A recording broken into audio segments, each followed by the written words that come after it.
Welcome to study channel. मेरा नाम है मोहम्मद कैसर। बीपीएससी टीआरई 3 के लिए आवेदन की प्रक्रिया चल रही है। अंतिम 2 दिन और बचे हैं यदि लास्ट डेट नहीं बढ़ा।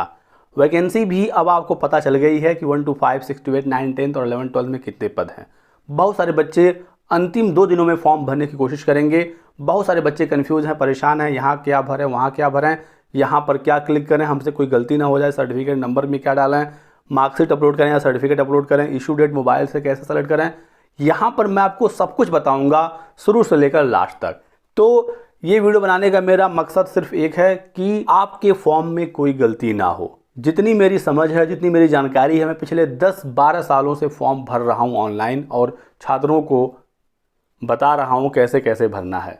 तो आप मेरे ऊपर विश्वास कर सकते हैं। जहाँ पर कोई भी डाउट होगा तो मैं आपको अच्छे से वहाँ पर समझाऊंगा। चलिए शुरू करते हैं इस वीडियो को। तो सबसे पहले जब फॉर्म आप भरना शुरू करेंगे तो आपसे आपका नाम पूछेगा। नाम के पहले मिस्टर, मिसेज वगैरह पहले से लगा हुआ है। जब आप यहाँ पर अपना नाम लिखेंगे तो नाम के पहले कुछ भी प्रेफिक्स यूज नहीं करेंगे, यानी कि डॉक्टर, इंजीनियर या मिस्टर, मिसेज, कुछ भी नहीं। ना अपने नाम के आगे, ना फादर नेम, ना मदर नेम, किसी भी नाम के आगे आपको कुछ भी एक्स्ट्रा प्रेफिक्स यूज नहीं करना है। ठीक है।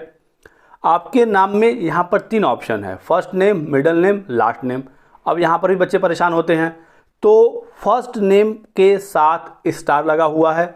जहाँ पर भी स्टार लगा होगा वो डेटा फिल करना जरूरी होगा, उसके बिना आप फॉर्म आगे नहीं भर सकते। क्लियर है।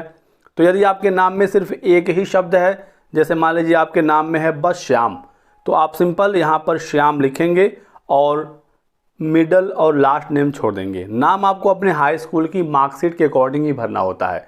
यदि आप फीमेल हैं, नाम के आगे आपके केएम वगैरह है, कुमारी लगा हुआ है हाई स्कूल में और आपके अन्य सभी डॉक्यूमेंट में नहीं लगा है, तो आप यहाँ पर मत लगाइए। कोई भी दिक्कत नहीं होता है केएम या कुमारी से। क्लियर हो गई बात। तो इसकी वजह से आप परेशान मत होइएगा। अब मान लीजिए आपका नाम है श्याम और कुमार। ठीक है। तो आप श्याम लिखेंगे फर्स्ट नेम में और कुमार आप लिखेंगे लास्ट नेम में, क्योंकि 2 ही शब्द हैं आपके नाम में। और यदि श्याम कुमार सिंह मान लीजिए आपका नाम है, तो Shyam first name, Kumar second name और सिंह लास्ट नेम। बिल्कुल क्लियर, आपको बात ये समझ में आई होगी। फादर नेम में सिंपल आपको अपने फादर, पिताजी का नाम लिखना है। उसके बाद यहाँ पर देखिए स्टार नहीं लगा है हस्बैंड नेम में। तो यदि आप विवाहित महिला हैं, यानी कि यदि आप महिला हैं, शादी हो गई है, तो आप अपने हस्बैंड का नाम यहाँ पर लिखेंगी, नहीं तो इसे आप सिंपल छोड़ देंगी। क्लियर हो गई बात। एक मेरी किसी बहन का कमेंट आया था मेरे पिछले वीडियो में कि मैं विवाहित महिला हूं लेकिन मैंने अपने हस्बैंड का नाम यहाँ पर नहीं लिखा, छोड़ दिया, कोई दिक्कत तो नहीं होगी आगे। तो कोई दिक्कत नहीं होगी, मेरा ये मानना है। ठीक है। हस्बैंड नेम आपने यदि गलती से छोड़ दिया है तो कोई दिक्कत नहीं होगी, आप परेशान मत होइएगा यदि आप ये वीडियो देख रही हैं। क्लियर हो गई बात। लेकिन जो लोग नए हैं जरूर लिख दीजिएगा यदि आप फीमेल हैं और शादी हो गई है। यहाँ पर अपने मदर का नाम आपको लिखना है। अब सेलेक्ट आईडी, यहाँ पर 3 प्रकार की आईडी है, आपको एक कोई सेलेक्ट करना होगा। मैं ये आपसे रिक्वेस्ट करूंगा कि आप यहाँ पर आधार कार्ड पर ही क्लिक करिएगा और ये ऑलरेडी क्लिक होगा भी आधार कार्ड पर। मैं ऐसा क्यों कह रहा हूँ, क्योंकि जैसे ही आप पैन कार्ड पर क्लिक करेंगे तो ये कहेगा कि आपको 200 रुपये एक्स्ट्रा देना होगा यदि आप पैन कार्ड पर क्लिक करते हैं, या आप ड्राइविंग लाइसेंस पर क्लिक करते हैं तो भी आपको 200 रुपये एक्स्ट्रा देना होगा। तो क्यों जाएंगे हम 200 रुपये एक्स्ट्रा देने इस बेरोजगारी में, वैसे ही फॉर्म की फ़ी काफ़ी ज़्यादा है बीपीएससी का। तो हम आधार कार्ड पर क्लिक करेंगे और यहाँ पर अपना 12 डिजिट का जो आधार कार्ड का नंबर है उसे एंटर करेंगे और आधार कार्ड का हमें यहाँ पर पीडीएफ भी अपलोड करना है। जो भी डॉक्यूमेंट अपलोड करने हैं आपको पीडीएफ फॉर्मेट में करना है, 100 KB से कम का करना है। तो आपको क्या करना है, एक पेज पर अपने आधार कार्ड का स्कैन कराना है, फ्रंट साइड और बैक साइड दोनों एक साथ। उसको स्कैन करके पीडीएफ फॉर्मेट में बनवाकर यहाँ पर अपलोड करना है। अपलोड करने के बाद आपको एक बार देखना है अपना पीडीएफ फाइल। ठीक है। यहाँ पर ऑप्शन आ जाता है व्यू का, क्लिक करके आप देखेंगे कि जो आपने डॉक्यूमेंट अपलोड किया है वो आपको साफ साफ दिख रहा है या नहीं। क्योंकि बहुत बार ऐसा होता है कि 100 KB बनाने के चक्कर में क्वालिटी इतनी ख़राब हो जाती है कि कुछ दिखता ही नहीं है। ऐसे में डीबी के समय आपको दिक्कत होगी। इस बात का आपको ध्यान रखना है, चाहे आधार हो या आपके अन्य कोई भी डॉक्यूमेंट सर्टिफिकेट हो। ठीक है। चलिए आगे बढ़ते हैं। अब यहाँ पर देखिए पूछ रहा है कि आप भारत के नागरिक हैं, तो बिल्कुल भारत के नागरिक हैं, आपको यस करना होगा। फिर आप बिहार के निवासी हैं तो यस करेंगे। तो आपसे पूछेगा बिहार का निवास प्रमाण पत्र का सर्टिफिकेट, इशू डेट और उसका भी आपको पीडीएफ अपलोड करना होगा। ठीक है। और यदि आप बिहार के रिजर्व कैंडिडेट भी हैं तो आपको यस करना होगा। बिहार के यदि आप सामान्य वर्ग के अभ्यर्थी है तो आप यहाँ पर नो रहने देंगे। नो करेंगे तो आपसे जाति संबंधी कोई भी जानकारी नहीं मांगी जाएगी, यहाँ पर कहीं पर भी क्लिक ही नहीं होगा। लेकिन यदि आप बिहार के रिजर्व कैंडिडेट हैं तो आप यहाँ पर यस करेंगे। कौन सा रिजर्वेशन है, EWS है तो उस पर क्लिक करेंगे। SC ST OBC जो भी हैं आप क्लिक करेंगे। जिस पर भी आप क्लिक करेंगे आपको उसका पूरा इन्फॉर्मेशन देना होगा। जैसे BC पर मैंने किया तो कौन सा आपका कैटेगरी है, आपका सर्टिफिकेट क्या है, इशू डेट क्या है, ठीक है, आपका सर्टिफिकेट बिहार से बनना है या कहीं बाहर से आपने बनवाया है, सर्टिफिकेट आपको अपलोड करना होगा, सारी जानकारी आपको देनी होगी। और यदि आप बिहार के सामान्य वर्ग के हैं यहाँ पर नो करेंगे, आपसे कुछ भी नहीं मांगेगा। और यदि आप अदर स्टेट के हैं तो आप सिंपल यहाँ पर नो करेंगे तो आपसे ना निवास मांगेगा ना जाति मांगेगा। बिल्कुल बात आपको समझ में आ गया होगा। एक बात मैं आपको बता दूं, यहीं पर बहुत सारे बच्चे इशू डेट को लेकर परेशान रहते हैं कि मोबाइल से क्या इशू डेट सेलेक्ट किया जा सकता है, क्या BPSC का पूरा फॉर्म हम मोबाइल से भर सकते हैं। तो बिल्कुल आप भर सकते हैं। मैं मोबाइल से ही ये वीडियो बना रहा हूं और मैं आपको दिखाऊंगा कि पूरा फॉर्म आप मोबाइल से कैसे भर सकते हैं। ऐसे ही सेम आप लैपटॉप से भी भर सकते हैं, कंप्यूटर से भी भर सकते हैं, कोई दिक्कत नहीं है। इशू डेट में बहुत सारे बच्चे परेशान होते हैं, तो यहाँ पर इशू डेट सेलेक्ट करने का मैं आपको एक ट्रिक बताता हूँ, ठीक है। 1 मिनट में मैं बता दूंगा, थोड़ा सा धैर्य के साथ आप इस वीडियो को देख लीजिए। यदि आप मोबाइल से भर रहे हैं तो आपके लिए काफ़ी हेल्पफुल रहेगा अगला 1 मिनट। आपको क्या करना है, सिंपल इशू डेट पर क्लिक करना है। यहाँ पर कैलेंडर टाइप से खुलकर आपके सामने आ जाएगा, ठीक है। एक बार जब ये कैलेंडर आपके सामने आ जाएगा तो आपको करना क्या है, सबसे पहले तो वही डेट यहाँ पर सेलेक्टेड होगा जिस डेट को आप फॉर्म भर रहे होंगे। 22 फरवरी यहाँ पर पहले से क्लिक है, तो ऐसा तो है नहीं कि 22 फरवरी को ही आपका सर्टिफिकेट बना होगा। तो आपको सिंपल दोस्तों करना क्या है, आपको पहली बात अपने स्क्रीन पर कहीं टच नहीं करना है। कहीं पर भी आप टच करेंगे तो ये कैलेंडर भाग जाएगा, ठीक है। एक बार कैलेंडर खुल गया तो आप स्क्रीन पर कहीं इधर टच नहीं करेंगे, ठीक है। ये जो वेबसाइट है ये कंप्यूटर के लिए ऑप्टिमाइज है, तो मोबाइल से थोड़ी सी दिक्कत होती है, लेकिन तरीका है मेरे पास। देखिए मोबाइल पर आप कैसे डेट सेलेक्ट करेंगे, क्योंकि कंप्यूटर पर कोई भी ऑप्शन आप क्लिक करते हैं माउस से तो डबल क्लिक करते हैं, यहाँ पर भी वही कॉन्सेप्ट लगता है। जैसे मान लीजिए कि हमें ईयर सेलेक्ट करना है 2024 की जगह 2023, ठीक है। तो जहां 2024 लिखा हुआ वहां पर 2 बार क्लिक करेंगे, डबल क्लिक। जैसे 2024 पर मैं डबल क्लिक करता हूं, देखिए यहां पर पूरा कैलेंडर ओपन हुआ। अब यहां पर देखिए 2020 भी है, 21 भी है, 22 भी है, 23 है, 24 है, 25 है, सब आ रहा है। अब जो ईयर आपको सेलेक्ट करना होगा उस पर भी आप डबल क्लिक करेंगे और अपने पूरे स्क्रीन पर कहीं भी टच नहीं करेंगे, नहीं तो कैलेंडर फिर भाग जाएगा। तो मैं यहाँ पर 2023 पर डबल क्लिक करता हूँ, देखिए मेरा 2023 यहाँ पर सेलेक्ट हो गया। अब मंथ की बात आती है, तो मंथ के लिए आपको क्या करना है, मान लीजिए यहाँ पर तो फरवरी से हो रहा है, मान लीजिए हमारा जनवरी मंथ होता तो क्या करना होगा, आपको मंथ पर डबल क्लिक करना होगा। देखिए पूरा मंथ यहाँ पर खुल गया, जो भी मंथ आप चाहें यहाँ पर क्लिक कर सकते हैं। मैं यहाँ पर जनवरी पर डबल क्लिक करता हूँ, ठीक है। डबल क्लिक करेंगे तो ही काम आपका बनेगा। देखिए यहाँ पर जनवरी 2023 सेलेक्ट हो गया। अब जो भी डेट आपका जनवरी का है उस पर आप डबल क्लिक कर दीजिए। मान लीजिए मुझको 10 जनवरी पर करना है तो मैं 10 जनवरी पर डबल क्लिक करूँगा और वो डेट यहाँ पर देखिए सेलेक्ट होकर आ गया, ठीक है। तो ऐसे करके आपको डेट सेलेक्ट करना है। बाकी मैं यहाँ पर नो करता हूँ तो ये वाला ऑप्शन ही हट जाएगा। क्लियर हो गई बात। अब यहाँ पर पूछ रहा है आपकी शादी हो गई है तो मैरिड, नहीं हुई है तो अनमैरिड, और इसके अलावा भी कुछ यदि होता है तो अदर। तो मैं यहाँ पर मैरिड पर क्लिक करूँगा, आप अपने हिसाब से करिएगा, मेल या फीमेल आप कौन सी कैटेगरी से हैं। फिर यहाँ पर कुछ रिजर्वेशन आ गया, जैसे डिपेंडेंट फ्रीडम फाइटर आप हैं तो यस करेंगे, उससे संबंधित आप पूरी जानकारी देंगे, नहीं है तो आप नो कर देंगे। फिर दिव्यांगता संबंधी जानकारी, यदि आप दिव्यांग अभ्यर्थी हैं तो यस करेंगे, और फिर यहाँ पर बताएंगे आपको कौन सी दिव्यांगता है, उसका सर्टिफिकेट नंबर, इशू डेट, कहाँ से आपने दिव्यांगता संबंधी सर्टिफिकेट बनवाया था वो यहाँ पर सेलेक्ट करेंगे, दिव्यांगता का सर्टिफिकेट अपलोड करेंगे। और फिर यहाँ पर पूछ रहा है कि आपको स्क्राइब यानी कि आपका जो आंसर लिखते हैं पेपर में, ठीक है, उसकी आवश्यकता है तो यस करेंगे। जो भी जानकारी आप यहाँ पर भरेंगे उसकी जांच होगी। BPSC भी आपके दिव्यांगता संबंधी सर्टिफिकेट का अपने तरफ से जांच करवा सकता है, ठीक है। तो इस बात का ध्यान रखना है, फर्जी काम मत करिएगा। यदि आप अदर स्टेट के हैं तो भी आप दिव्यांगता का आरक्षण ले सकते हैं। आप यहाँ पर यस करके अपने डिटेल्स को फिल कर दीजिएगा, ठीक है। नहीं है तो नो कर दीजिएगा। फिर एक्स सर्विसमैन हैं तो यस करेंगे, नहीं तो नो कर देंगे। आप बिहार में पहले से नियोजित टीचर हैं तो यस करेंगे, अपना डिटेल पूरा फिल करेंगे, नहीं है तो नो कर देंगे, ठीक है। अब आते हैं आगे। यहाँ पर आपको अपनी ट्रेनिंग सेलेक्ट करनी है। यहाँ पर कुल 5 ऑप्शन आ रहा है, ठीक है। 5 ऑप्शन में से जो पहला वाला ऑप्शन है यही 99% बच्चों को सेलेक्ट करना है। यहाँ पर जो पहला ऑप्शन है इसमें B.Ed भी है, B.Ed M.Ed भी है, B.Led भी है, B education, BSc education, B.Ped, D.Led, सारा का सारा ऑप्शन पहले में ही है। तो आपने B.Ed किया हो, D.Led किया हो, B.Led किया हो, B.Ped किया हो, आपको पहले वाले ऑप्शन पर ही क्लिक करना है। बिल्कुल क्लियर हो गई बात। तो आपको यहाँ पर पहले वाले ऑप्शन पर क्लिक कर देना है। जो बचे हुए 4 ऑप्शन हैं ये स्पेशल कंडीशन में हैं, देख लेते हैं इनको भी। यदि आप 11वीं 12वीं उच्च माध्यमिक में केवल कंप्यूटर विज्ञान विषय के लिए आवेदन करना चाहते हैं, आपने बीएड वगैरह नहीं किया है तो आप यहाँ पर क्लिक करेंगे।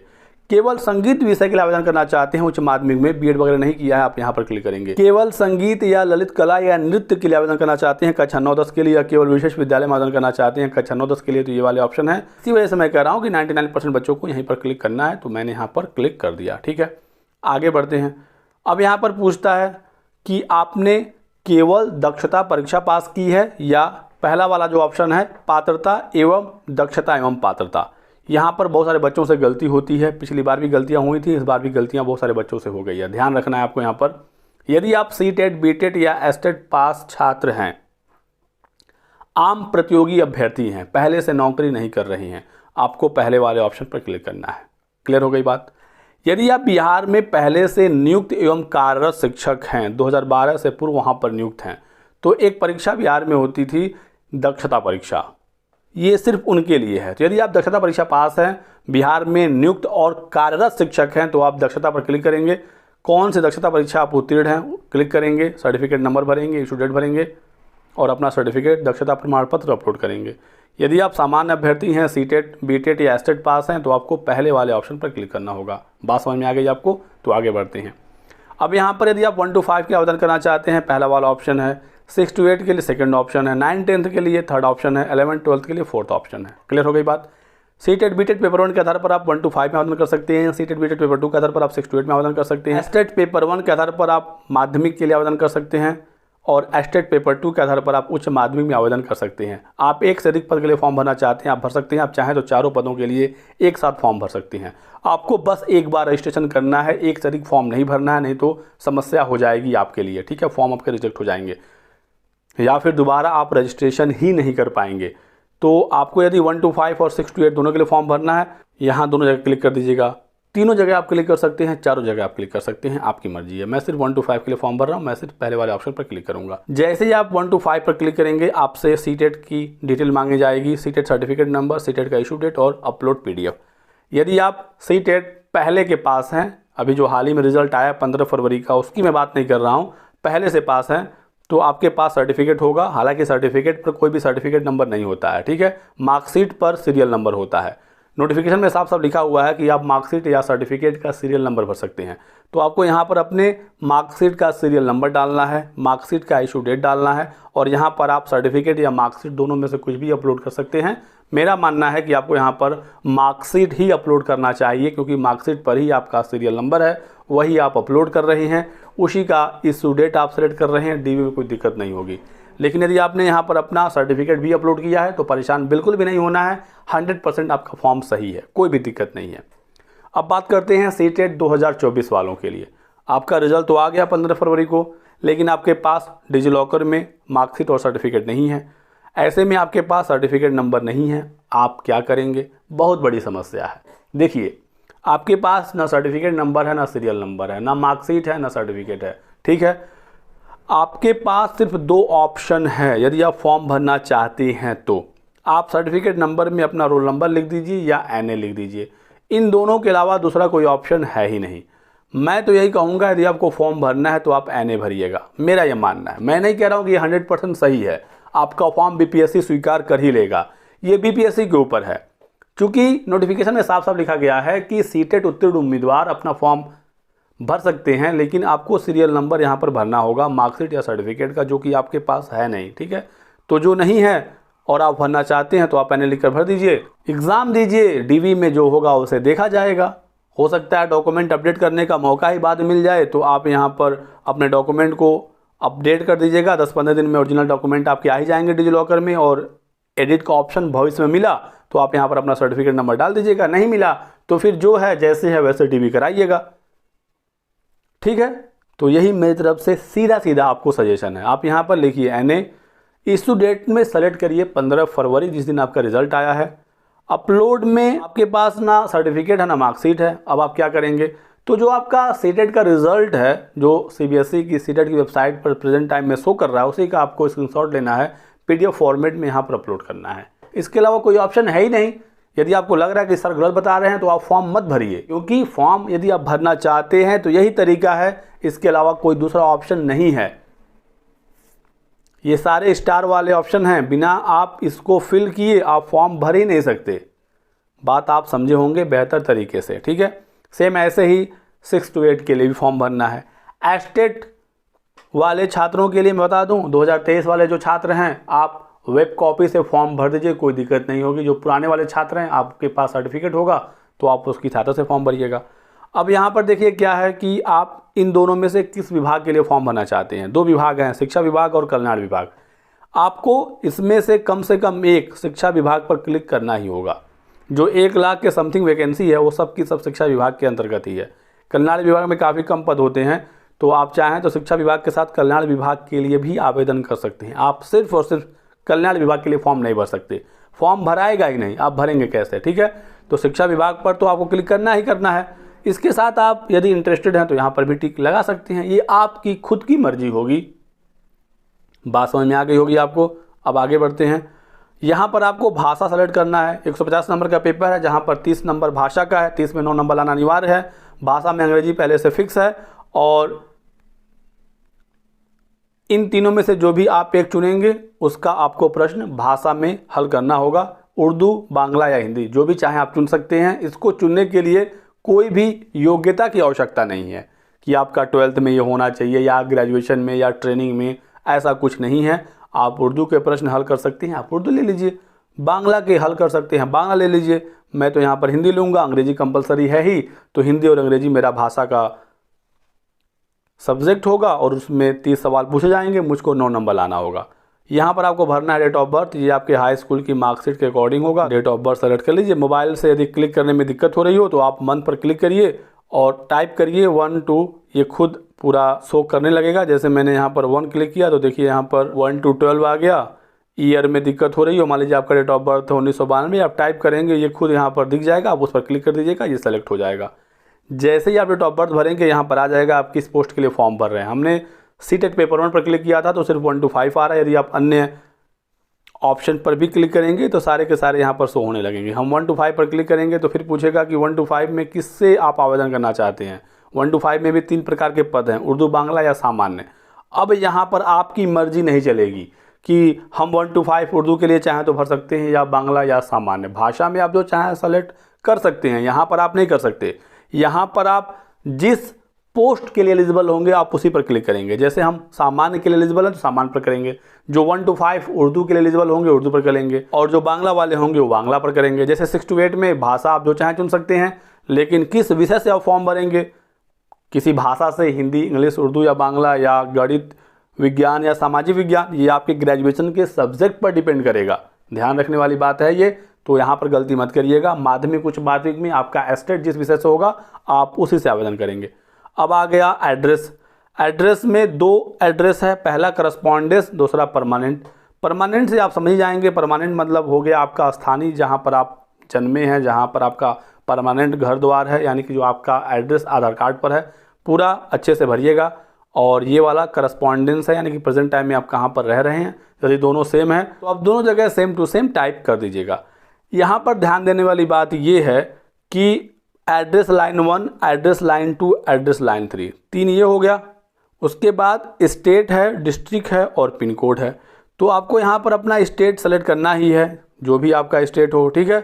फिर आपको डिस्ट्रिक्ट यहाँ पर सेलेक्ट करना ही है और यहाँ पर आपको अपना पिन लिखना ही है। तो राज्य, जिला और पिन कोड आपको यहाँ पर लिखना है। तो एड्रेस लाइन 1, एड्रेस लाइन 2 और एड्रेस लाइन 3 में आप ये तीनों चीज़ें मत लिखिएगा, मेरी बात आप समझिएगा, ठीक है। क्योंकि ये चीज़ें आप नीचे सेलेक्ट करेंगे, इसके बिना फॉर्म भर ही नहीं सकते। तो आप यहाँ पर क्या लिखेंगे, गांव के हैं तो विलेज, शहर के हैं तो मोहल्ला, दूसरी लाइन में पोस्ट लिख दीजिए, तीसरी लाइन में थाना लिख दीजिए, और यहाँ पर स्टेट, डिस्ट्रिक्ट और पिन कोड का ऑप्शन है ही है, सेम ऐसे आप यहाँ पर कर लीजिए, नीचे भी, ठीक है। जिस पोस्ट के लिए आप फॉर्म भर रहे हैं उसके लिए आप एलिजिबल हैं या नहीं हैं, तो यस करेंगे, यस करेंगे तो ये आप फॉर्म आगे भर सकते हैं, नो करेंगे तो फॉर्म आगे नहीं बढ़ेगा। तो आपको यहाँ पर यस करना ही होगा, ये पहले से ही यहाँ पर टिक होता है। क्लियर हो गई बात। अब यहाँ पर आपको अपना मेल आईडी लिखना है, वही मेल आईडी टाइप करना है, सेम टू सेम। वेरीफाई पर क्लिक करेंगे, दोनों जगह सेम टू सेम होगा, वेरीफाई हो जाएगा। क्लियर हो गई बात। यहाँ पर लिखेंगे मोबाइल नंबर, गेट OTP पर क्लिक करेंगे, आपके मोबाइल पर OTP आएगा, उसे यहाँ पर एंटर करेंगे, ये वाला कैप्चा कोड यहाँ पर डालेंगे और फिर सबमिट पर क्लिक कर देंगे। ठीक है, यहाँ पर आप सबमिट करेंगे, आपका फॉर्म सबमिट हो जाएगा, एक रजिस्ट्रेशन नंबर मिल जाएगा, आपके मोबाइल पर रजिस्ट्रेशन नंबर और पासवर्ड चला जाएगा, आप उसकी सहायता से लॉगिन होंगे, फ़ी का पेमेंट करेंगे। अब हम आ गए ऑफिशियल वेबसाइट पर। यहाँ पर क्या करना है, आपको अप्लाई ऑनलाइन पर क्लिक करना है। ठीक है, फिर BPSC ऑनलाइन एप्लीकेशन पर क्लिक करना है। अब आपको सिंपल यहाँ पर लॉगिन होना है, आपको यूज़र नेम और पासवर्ड मिल गया होगा आपके मोबाइल नंबर पर, ये वाला कैप्चा कोड यहाँ पर इंटर करेंगे और लॉगिन बटन पर क्लिक करके आप लॉगिन हो जाएंगे। मैं जल्दी से लॉगिन हो जाता हूँ। लॉगिन होने के बाद आपके सभी डिटेल्स यहाँ पर शो होते हैं, मैंने हाइड कर दिया है। यदि आपके फॉर्म में कोई भी गलती हो जाती है तो करेक्शन अलाउ नहीं है, सिर्फ एक ऑप्शन आपके पास बचता है, यहाँ पर आपको देखने को मिलता है कैंसिल रजिस्ट्रेशन। आप यहाँ पर क्लिक करके अपना रजिस्ट्रेशन कैंसिल कर सकते हैं और फिर same mobile number, email ID की सहायता से दोबारा से फॉर्म भर सकते हैं। जो आपका फ़ी पेमेंट है वो आपका बर्बाद हो जाएगा, चला जाएगा, आपको दोबारा से फॉर्म भरना होगा, दोबारा से फ़ी पेमेंट करना होगा, इसके अलावा दूसरा कोई ऑप्शन नहीं बचता है। बात समझ में आ गई? सबसे पहले तो यहीं पर आपको फ़ी पेमेंट का ऑप्शन देखने को मिलेगा, यहाँ पर आप क्लिक करके अपना फ़ी पेमेंट करेंगे। फ़ी पेमेंट जब आप कर देंगे, दोबारा लॉगिन होंगे तो कुछ इस प्रकार से ऑप्शन आएगा। मैंने फ़ी पेमेंट कर दिया है, तो यहाँ पर कह रहा है कि एजुकेशन डिपार्टमेंट के लिए आप फॉर्म फिल कर सकते हैं, यहाँ पर क्लिक करके, चूँकि मैंने सिर्फ शिक्षा विभाग ही सेलेक्ट किया था। यदि मैंने SC ST वेलफेयर डिपार्टमेंट पर भी क्लिक किया होता तो यहाँ पर एक और ऑप्शन आता। ठीक है, तो मैं यहाँ पर सिंपल क्लिक करूँगा तो आगे का फॉर्म खुल जाएगा। चलिए यहाँ पर मैं क्लिक करता हूँ और फॉर्म को आगे भरता हूँ। जैसे ही आप आगे बढ़ेंगे, यहाँ पर 15 मिनट का एक टाइमर शुरू हो जाएगा। पूरा फॉर्म आपको 15 मिनट के अंदर कंप्लीट करना होगा, नहीं तो फिर टाइम आउट हो जाएगा और आपको दोबारा से फॉर्म भरना होगा। ठीक है, तो ये बात आप ध्यान रखिएगा। आपके पुराने सब डिटेल्स यहाँ पर शो होंगे, यहाँ पर आपको कुछ भी करने की आवश्यकता नहीं है, कहीं पर क्लिक नहीं होगा, आपको सिंपली देखते हुए स्क्रॉल डाउन हो जाना है। सिंपली आपको यहाँ पर नेक्स्ट का ऑप्शन देखने को मिलेगा, आपको वहीं पर क्लिक करना है। यहाँ पर भी सारी जानकारी आपकी पहले से फील्ड है, जैसे मैंने यहाँ पर पात्रता परीक्षा, दक्षता परीक्षा पर क्लिक किया था, CTET पेपर 1 पर क्लिक किया था, ट्रेनिंग में पहले वाले ऑप्शन पर क्लिक किया था, यहाँ पर शिक्षा विभाग पर मैंने क्लिक किया था, भाषा में मैंने हिंदी सेलेक्ट किया था, 1 to 5 में सामान्य के लिए आवेदन किया था। अब यहाँ पर आप डिटेल भरना शुरू करेंगे यहाँ से। ठीक है, ये वाला ऑप्शन बहुत ज़्यादा इंपॉर्टेंट है। यहाँ पर आपको 1 to 5 के लिए सेलेक्ट करना है कि आपके पास एग्जैक्टली कौन सा क्वालिफिकेशन है, क्योंकि पहले जहाँ पर आपने क्लिक किया था, ये वाला जहाँ पर ऑप्शन था, यहाँ पर तो BPSC को नहीं पता चल पा रहा है कि आप B.Ed हैं, M.Ed हैं, DLED हैं या आपने क्या किया है, क्योंकि सबको पहले वाले पर ही क्लिक करना था। यहाँ पर आप एग्जैक्टली बताएंगे कि आप DLED हैं, B.Ed हैं, DLED हैं तो 12th के बाद हैं कि ग्रेजुएशन के बाद हैं, सब कुछ बिल्कुल एग्जैक्ट बताना होगा। ड्रॉप डाउन मेनू है, आपको यहाँ पर क्लिक करना है। तो आप यहाँ पर देख सकते हैं कि 12th प्लस DLED पहला वाला ऑप्शन, 4 साल का BLED ये वाला ऑप्शन, 2 ईयर डिप्लोमा लेकिन स्पेशल एजुकेशन में ये वाला ऑप्शन, और ग्रेजुएशन के बाद जिन्होंने DLED किया है लास्ट वाला ऑप्शन। तो ध्यान रखना है कि जो उत्तर प्रदेश के छात्र हैं वो ग्रेजुएशन के बाद DLED करते हैं, आपको लास्ट वाले पर क्लिक करना है, गलती नहीं करना है। बहुत सारे बच्चे ग्रेजुएशन के बाद DLED किए होते हैं लेकिन क्लिक कर देते हैं पहले वाले ऑप्शन पर 12th प्लस DLED। ये एक बड़ी मिस्टेक है, आपको यहाँ पर ध्यान रखना है, क्योंकि जो भी ऑप्शन आप यहाँ पर क्लिक करते हैं उसी के हिसाब से आगे के ऑप्शन खुल कर आते हैं और डिटेल्स आपको भरना होता है। ठीक है, जो बिहार के छात्र हैं 12th के बाद DLED किए हैं तो उनके लिए पहला वाला ऑप्शन है, तो आपको अपने अकॉर्डिंग ही क्लिक करना है। मैं यहाँ पर क्लिक करूँगा स्नातक और प्रारंभिक शिक्षा में द्विवर्षीय डिप्लोमा यानी ग्रेजुएशन और DLED। ठीक है, तो आप यहाँ पर क्लिक करेंगे तो जो आगे का ऑप्शन है वो ऐसे ही बनकर आएगा। यहाँ पर ग्रेजुएशन का डिटेल मांगेगा, यहाँ पर DLED का डिटेल मांगेगा। यदि आप 12th प्लस DLED पर क्लिक कर देंगे तो यहाँ पर 12th की जानकारी मांगी जाएगी और यहाँ पर DLED की जानकारी मांगी जाएगी। जो 6 to 8 के लिए फॉर्म भरेंगे तो ग्रेजुएशन प्लस B.Ed या ग्रेजुएशन प्लस DLED जो भी आप क्लिक करेंगे वैसे यहाँ पर ऑप्शन बनकर आ जाएगा। एक कोई आप यहाँ पर समझ लीजिए, दूसरा आप ऑटोमेटिक कर लेंगे। क्लियर हो गई बात? देखिए यहाँ पर क्या क्या जानकारी मांगी जा रही है। ग्रेजुएशन का आपको यहाँ पर सब्जेक्ट भरना है या स्ट्रीम भरना है। सारा सब्जेक्ट आप नहीं भर सकते तो फाइनल ईयर के सब्जेक्ट भर दीजिए। फाइनल ईयर के भी सब्जेक्ट टाइप नहीं हो पा रहे हैं, मान लीजिए आपने BSc किया है, फिजिक्स केमिस्ट्री मैथ पढ़ा है तो आप PCM भी शॉर्ट फॉर्म में लिख सकते हैं। DV के समय आप समझा दीजिएगा, आपको यहाँ पर सर्टिफिकेट को अपलोड करना ही है तो दिक्कत नहीं होगी। ज़्यादा प्रॉब्लम हो रही हो तो आप सब्जेक्ट ना लिख कर अपना स्ट्रीम भी यहाँ पर लिख सकते हैं। दोनों ऑप्शन है हमारे पास, साफ साफ है, सब्जेक्ट या स्ट्रीम। तो आप यहाँ पर स्ट्रीम लिख दीजिए, BSc है कि BCom है कि BTech है, क्या है। ठीक है, तो आप यहाँ पर लिख सकते हैं। बीटेक मैकेनिकल इंजीनियरिंग में है या सिविल इंजीनियरिंग में है, बीएससी आपका किस में है, थोड़ा सा आप डिटेल में भी जानकारी दे सकते हैं, कोई दिक्कत नहीं होगी। यहाँ पर सिंपल आपको पासिंग ईयर, किस साल आपने ग्रेजुएशन अपना पास किया था, पासिंग ईयर भर दीजिएगा। अपनी फाइनल ईयर की मार्कशीट देख लीजिए और कब रिजल्ट आपका आया था, कब पास आप हुए, तो वो डेट भर देंगे तो कोई दिक्कत नहीं होगी। किस संस्था से आपने ग्रेजुएशन किया है, प्रॉपर अपने संस्था का नाम, जहाँ पर आप जाकर 3 साल 4 साल पढ़े हैं उस संस्था का नाम लिखना है, और आपका संस्था का मान्यता कहाँ से था, किस बोर्ड या यूनिवर्सिटी से था, तो आपको यहाँ पर अपने यूनिवर्सिटी का नाम लिखना है। यहाँ पर पूर्णांक, यहाँ पर प्राप्तांक और यहाँ पर प्रतिशत, ठीक है। और यहाँ पर आपको सर्टिफिकेट अपलोड करना है, ग्रेजुएशन का सर्टिफिकेट यानी कि जो आपकी डिग्री है या सनद है। यदि सर्टिफिकेट नहीं आपको मिला है तो आप क्या करेंगे, ऐसे में इक्विवेलेंट डॉक्यूमेंट भी आप अपलोड कर सकते हैं। इक्विवेलेंट डॉक्यूमेंट मतलब आप अपने फाइनल ईयर की मार्कशीट भी अपलोड कर सकते हैं। दोनों में से कुछ भी अपलोड कर देंगे, कोई भी दिक्कत नहीं होगी, दोनों बिल्कुल सही है। लेकिन समस्या क्या है कि मान लीजिए आपके पास सर्टिफिकेट भी नहीं है, मार्कशीट भी नहीं है, तो क्या करें। यहाँ पर भी देखिए स्टार लगा हुआ है, अपलोड तो करना ही होगा, नहीं तो फॉर्म ही नहीं भर पाएंगे। तो ऐसे में यदि आपके पास प्रोविजनल सर्टिफिकेट है तो वो अपलोड करके फॉर्म भर सकते हैं, वो भी नहीं है तो क्या करें। अब तो बड़ी समस्या हो गई। ऐसे में आपके पास बस एक ऑप्शन बचता है, इंटरनेट का रिज़ल्ट, उसके अलावा कोई ऑप्शन है ही नहीं, तो आप उसी को अपलोड करके फॉर्म भर दीजिएगा, ठीक है। सेम ऐसे ही आप डीएलएड में भी कर सकते हैं। डीएलएड में यहाँ पर सब्जेक्ट लिखना है, सब्जेक्ट नहीं लिख पा रहे हैं तो आप स्ट्रीम में आप सिंपल यहाँ पर डीएलएड या डिप्लोमा इन एलिमेंट्री एजुकेशन भी लिख सकते हैं, बाकी की जानकारी सेम ऐसे ही रहेगी। और यहाँ पर सर्टिफिकेट है तो प्रमाण पत्र अपलोड कर दीजिए, सेम नहीं है तो फाइनल की मार्कशीट या अंक पत्र जिसे कहते हैं, नहीं है तो प्रोविजनल, नहीं है तो इंटरनेट का रिजल्ट, वो भी नहीं है इंटरनेट का रिजल्ट, इसका मतलब आप पास हुए ही नहीं हैं, यानी कि आप अपेयरिंग छात्र हैं, यानी कि आप बीपीएससी में एलिजिबल है ही नहीं, ठीक है। चलिए ये सारी बात आप समझ गए, आगे बढ़ते हैं, ठीक है। यहाँ पर देखिए पोस्ट प्रियोरिटी सेलेक्ट करना है, यानी कि यदि आप एक से अधिक पद के लिए एलिजिबल हो गए तो आपका पहला प्रियोरिटी कहाँ होगा, आप किसको ज्वाइन करना चाहते हैं। हमने यहाँ पर सिर्फ 1 to 5 ही सेलेक्ट किया था तो एक ही आ रहा है, तो आपको सिंपल यहाँ पर 1 टाइप कर देना होगा, ठीक है। यदि हम एक से अधिक पद के लिए भरते फॉर्म तो इसका ज़्यादा महत्व होता, ठीक है। तो ये आप समझते होंगे, इसके अकॉर्डिंग आप यहाँ पर अपना सेलेक्ट कर लीजिएगा। फिर आप यहाँ पर नेक्स्ट पर क्लिक कर दीजिए। नेक्स्ट पर क्लिक करेंगे यहाँ पर तो आपसे मांगेगा डिस्ट्रिक्ट प्रियोरिटी, 3 आपको प्रियोरिटी यहाँ पर देना होता है। ये आपका एग्जामिनेशन सेंटर नहीं है, पहली बात तो आप ये समझिएगा, ठीक है। ये आपका डिस्ट्रिक्ट प्रियोरिटी है, यानी कि ज्वाइनिंग आपकी कहाँ होनी चाहिए, क्वालिफाई होते हैं तो आप कहाँ पर किस ज़िले में ज्वाइन लेना चाहते हैं, ठीक है।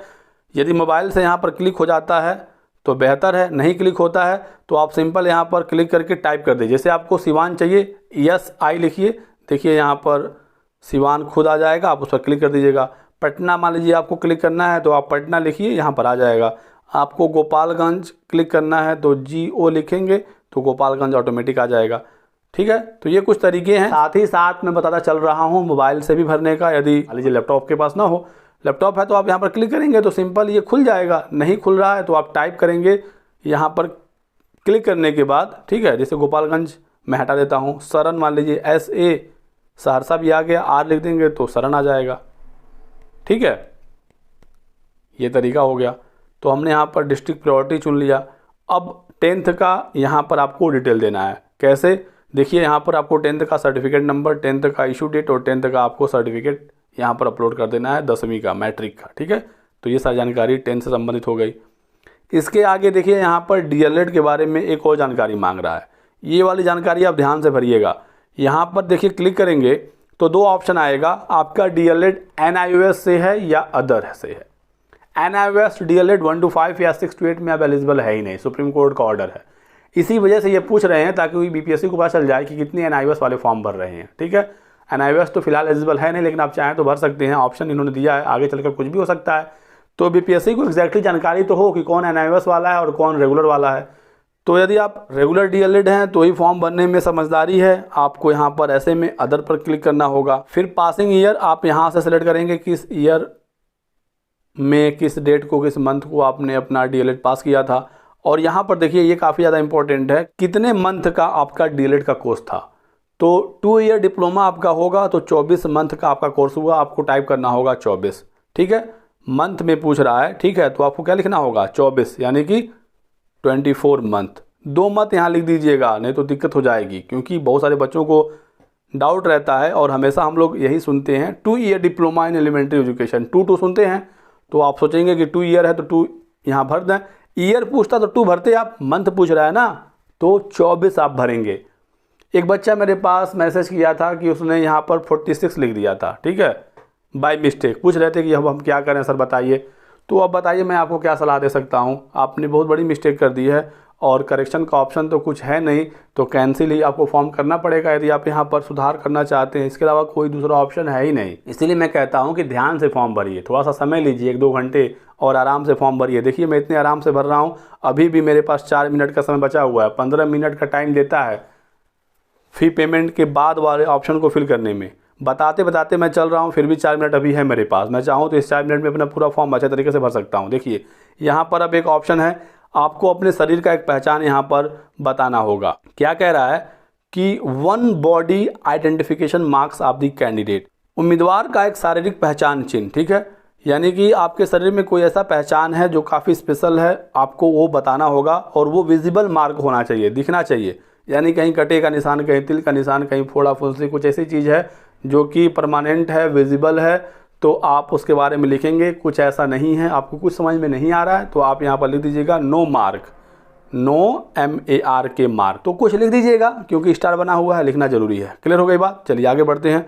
अब आपको यहाँ पर अपना फ़ोटो लाइव कैप्चर करना है, फ़ोटो अपलोड नहीं करना है, फ़ोटो यहाँ पर लाइव कैप्चर होता है। सिग्नेचर अपलोड करना है, यहाँ पर अंग्रेजी भाषा में, यहाँ पर हिंदी भाषा में, ठीक है। एक वाइट पेज पर ब्लैक पेन से अंग्रेजी में साइन करिएगा, यहाँ पर क्लिक करके अपलोड कर दीजिएगा, यहाँ पर हिंदी में साइन अपलोड कर दीजिएगा। फोटो की बात करते हैं, देखिए यहाँ पर क्लिक टू कैप्चर इमेज पर आपको क्लिक करना है। मोबाइल से फॉर्म भरेंगे तो यहाँ पर थोड़ी सी दिक्कत होगी कैमरा ओपन होने में, ठीक है, तो बेहतर होगा कि लैपटॉप या कंप्यूटर से फॉर्म भरिए। कभी कभी मोबाइल से भी ओपन हो जाता है, कुछ मोबाइल में, कुछ मोबाइल के ब्राउज़र में। और यदि आपके मोबाइल में कैमरा अलाउ का ऑप्शन आता है तो आप अलाउ कर दीजिएगा, आपका कैमरा ओपन हो जाएगा। देखिए यहाँ पर मैं मोबाइल से ही फॉर्म भर रहा हूँ और मेरा कैमरा ओपन हो गया। तो इस तरीके से आप अपना फ़ोटो कैप्चर करवा लीजिएगा। और यदि मोबाइल में दिक्कत हो रही हो, अब आप देखिए ये मेरा लैपटॉप है, लैपटॉप से आप किस तरीके से फ़ोटो कैप्चर करेंगे देख लीजिए। आप इस पेज पर आएंगे तो आप यहाँ पर देख सकते हैं, ये कहता है यूज़ योर कैमरा, ठीक है, आपको यहाँ पर अलाउ करना होगा। अलाउ करेंगे तो ही आपका कैमरा यूज़ हो पाएगा यहाँ से, ठीक। हम यहाँ पर अलाउ पर क्लिक करते हैं। जैसे आप अलाउ पर क्लिक करेंगे तो आपके कैमरे पर लाइट जल जाएगी। देखिए अब मेरा यहाँ पर फोटो आने लगा आपके सामने, हालांकि देखिए अभी क्लियर नहीं आ रहा है। तो इस प्रकार से आपको फोटो नहीं अपलोड करना है, चेहरे पर रोशनी होनी चाहिए, साफ साफ आपका चेहरा दिखना चाहिए। ऐसा नहीं है कि लाइव इमेज आपको कैप्चर करना है तो जैसे तैसे आप कर लें। अब दोस्तों आप यहाँ पर देख सकते हैं कि वही कैमरा है, वही लैपटॉप है, लेकिन कितना क्लियर मेरा फोटो आ गया।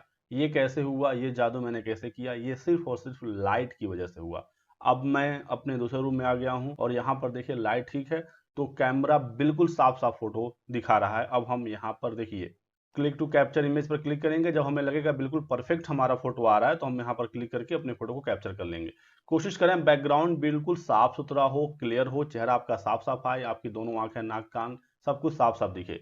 तो मैं थोड़ा सा एंगल चेंज करके या तो मैं ये वाला पूरा वॉल ले लूंगा, ठीक है, ताकि ये वाला मेरा एक साफ बैकग्राउंड आ जाए, ठीक है। देखिए यहाँ पर कुछ भी नहीं आ रहा है, सिर्फ मेरा चेहरा है और एक ये वॉल है, या फिर ये जो मेरे पीछे पर्दा वाला एरिया है, मैं ऐसे करके, ठीक है, ऐसे करके मैं कर सकता हूँ। बिल्कुल चेहरा मेरा क्लियर आ रहा है। तो कोशिश करें कि बैकग्राउंड साफ सुथरा हो, क्लियर हो, कुछ उसमें बहुत ज़्यादा झाम ताम ना हो और आपका चेहरा साफ दिखे, ठीक है। तो बस लाइट मैंने यहाँ पर एक्स्ट्रा ऐड कर दिया तो देखिए बिल्कुल साफ साफ चीज़ें आ गई। क्योंकि बीपीएससी इस बार काफ़ी स्ट्रिक्ट हुआ है, आपने देखा होगा काफ़ी फॉर्म रिजेक्ट हुए, बाद में भी काफ़ी एक्शन ले रहा है बीपीएससी। तो पहले से आपको सचेत रहना है। सब कुछ बिल्कुल आपको लगे ठीक है, आपका चेहरा वगैरह सब कुछ साफ आ रहा है, तो आप यहाँ पर क्लिक टू कैप्चर इमेज पर क्लिक करेंगे, ठीक है। तो मैं यहाँ पर कैमरे में देखता हूँ और क्लिक टू कैप्चर पर क्लिक करता हूँ। देखिए यहाँ पर ये मेरा आ गया फेस, बिल्कुल ठीक है, ठीक है। तो यहाँ पर इस प्रकार से आपको करना है। और यदि आप इस फोटो से सेटिस्फाइड नहीं है तो आप रीटेक फोटो पर क्लिक कर सकते हैं, कोई दिक्कत नहीं है, ठीक है। यहाँ पर क्लिक करेंगे तो दोबारा से फिर आपको फोटो, देखिए दोबारा से फोटो आ गया। ये तो और ख़राब हो गया, ठीक है। रिटेक पर क्लिक करते हैं और ऐसे करके देखिए ये वाला थोड़ा मुंह खुल गया क्योंकि मैं बात कर रहा हूँ आपसे। एक और बार ट्राई करते हैं। तो आई थिंक ये बिल्कुल ठीक लग रहा है। और फिर जब आप सेटिस्फाइड हो जाएं तो क्लिक टू अपलोड इमेज पर क्लिक कर दें। तो ये फ़ोटो देखिए, इमेज अपलोडेड सक्सेसफुली, हमें ओके पर क्लिक करना है, ये फ़ोटो हमारा अपलोड हो गया। अब आपको क्या करना है, 2 काम आपको और करना है। यहाँ पर सिग्नेचर अपलोड करना है इंग्लिश में और यहाँ पर सिग्नेचर हिंदी में, ठीक है। इंस्ट्रक्शन वगैरह सब कुछ यहीं पर दिए गए हैं, आप पढ़ लीजिएगा आराम से, कोई दिक्कत नहीं होगी। एक वाइट पेज पर ब्लैक पेन से इंग्लिश में साइन कर लें, स्कैन कर लें और यहाँ अपलोड सिग्नेचर इंग्लिश पर क्लिक करें। जहाँ पर भी आपका फाइल होगा वहाँ से आप इसको अपलोड कर सकते हैं, ठीक है। और सेम ऐसे ही एक वाइट पेज पर ब्लैक पेन से हिंदी में साइन करें और यहाँ पर अपलोड कर दें। सब कुछ करने के बाद कुछ डिक्लेरेशन आएगा, पढ़ के आपको यहाँ टिक लगाना है और एक बार प्रीव्यू पर क्लिक करके सब कुछ पढ़ने के बाद फाइनल सबमिट कर देना है। तो ये तरीका है दोस्तों फॉर्म भरने का। बाकी वीडियो में कोई पसंद आया तो लाइक और शेयर करिए। तो कैसा लगा ये वीडियो कमेंट करके हमें जरूर बताएं। वीडियो को लाइक करिएगा, चैनल को सब्सक्राइब कर लें और हमारे साथ बने रहें। Thanks for watching.